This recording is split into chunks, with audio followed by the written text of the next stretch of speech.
Jamia world blog में, दूसरी blog में, और गांव के लाइफ स्टाइल जो होते हैं। ये किसान हैं मोटर प्रसाद कुशवाहा जी हैं, जो कि एक तरह से कह सकते हैं भैंसवार भी हैं और किसान भी हैं। और इनका भैंस, चलिए इनका भैंस इस वक्त गई है भैंस पानी में, तो कहते हैं उस वक्त भैंस मतलब कि जब उसको एक तरह से गर्मी लगता है तो अपने आप से पानी में जाती है ठंडा के लिए। हाँ, तो देखिए भैंस जो पानी में गई, हम उसको दिखाना चाहूँगा। किसान अपने बल पर, अपने पैरों पर खड़ा होने के लिए कितना जद्दोजहद करता है। तो देखिए इनका भैंस है जो कि पानी में गई है और थोड़ा देर में निकल आएगी। हाँ। तो आप बताएं कि जो आपका भैंस है यहाँ पर कितना दिनों से आप एक तरह से अपने पैर पर खड़ा होने के लिए मेहनत मजदूरी और किसानीगिरी कर रहे हैं? 4-5 साल से।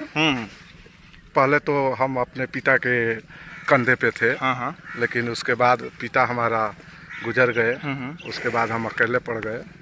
तो हम सोच रहे हैं कि अपना ये जो है परिवार का देखभाल, परिवार का जिम्मेवारी, अपना देखभाल, अपना जिम्मेवारी खुद को संभाले, इसलिए थोड़ा खेती गृहस्थी भी करते हैं और थोड़ा। अच्छा, ये आपका जो भैंस इस वक्त पानी में है, लगभग कितना दूध कर देती है? 10 से 12 लीटर दूध देती है। हाँ। कितने रुपए किलो बेच जाता है? अभी तो अपने यहाँ देहात में है जो 40 रुपया के दर से बिकता है, लेकिन अभी फिलहाल 40 रुपया बिक रहा है। लगभग एक तरह से आउटिंग इनकम कह सकते हैं। खेती किसानी से तो एक तरह का घाटा सौदा है। हाँ। लेकिन भैंस के वजह से थोड़ा कुछ अपना काम करना हो, घर का कुछ बच्चों को पढ़ाना हो तो करते हैं। हाँ, कर लेंगे, इसलिए कि एक साल में आपको कम से कम 30,000 से 35,000 रुपया इसमें मुनाफा होता है दूध बेचकर। इसको खिलाते पिलाते हैं, अच्छा सेवा करते हैं, दूध देती है, उसी से अपना हम परवरिश करते हैं।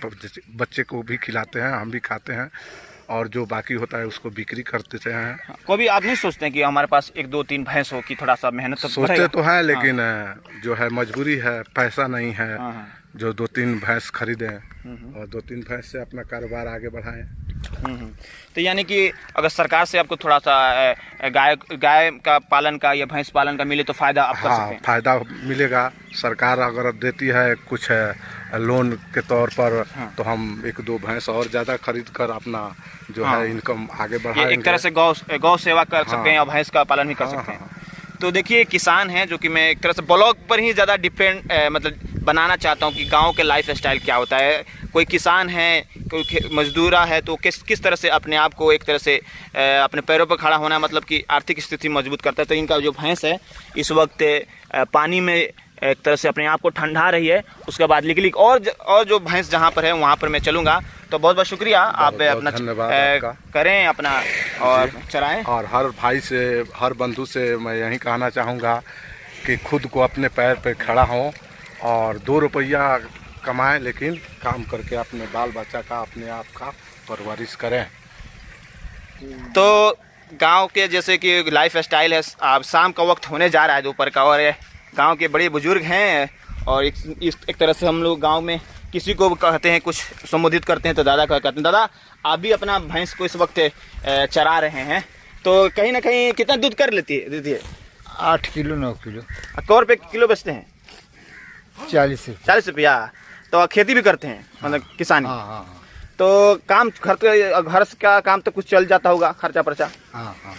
क्या कभी दिल में नहीं आता है कि और भी भैंस पालें, थोड़ा ज़्यादा कुछ 2-3 भैंस? नहीं आता है, बस एक ही मेहनत पड़ता है ज़्यादा।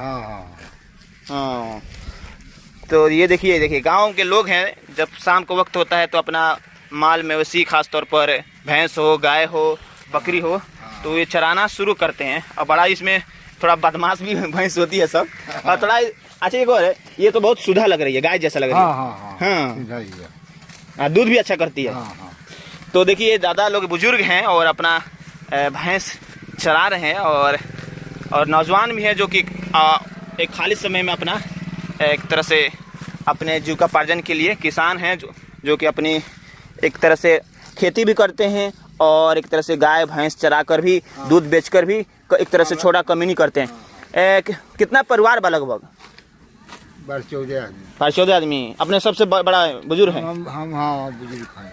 हाँ, तो देखिए, तो बुजुर्ग हैं और अपना भैंस वगैरह चला रहे हैं। तो ये है गांव का लाइफ स्टाइल, जो कि देखिए वो देखिए कितना बैठा है सब, एक ही मोटरसाइकिल पर 4 ठो। ये गांव का स्टाइल है, जो कि अब देख ये सब है। तो देखिए भैंस के साथ यहाँ पर गांव के जैसे कि बड़े के लोग दादी वगैरह कहते हैं, तो ये दादी भी बैठी हैं, अपना पैर पर खुद मजबूत होती हैं और अपना ये बकरी चराकर और अपने आप को मजबूत करती हैं, किसी का सहारा नहीं रहती हैं। और देखिए मेहनत, मैं खुद देखा हूँ, ये बहुत मेहनत करती हैं।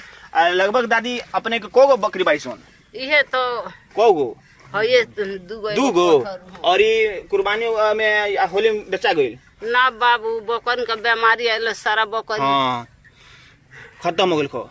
ये बात तो ब्लॉग में समझ में आ रहा है कि बिहार में किसानों का जिस तरह से मतलब कि बकरी पालन कर रहे थे, लेकिन बीमारी आने की वजह से एक तरह से इनका बकरी मतलब कि मर गई या नुकसान हो गया।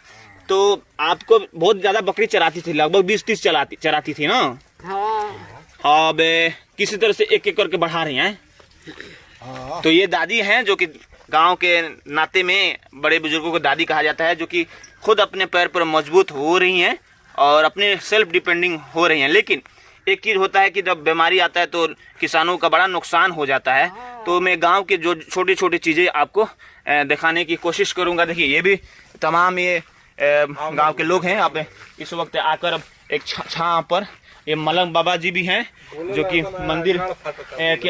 मंदिर पर आकर बैठकर अपने आप को छां ले रहे हैं। और गाय भैंस भी जो है यहाँ, बकरी भी हैं जो कि यहाँ पर इस वक्त खेतों में पास और गौचारा है वहाँ पर चर रही हैं। तो गांव का लाइफ स्टाइल बहुत ही सिंपल होता है, नेचुरल होता है, इनोसेंट होता है।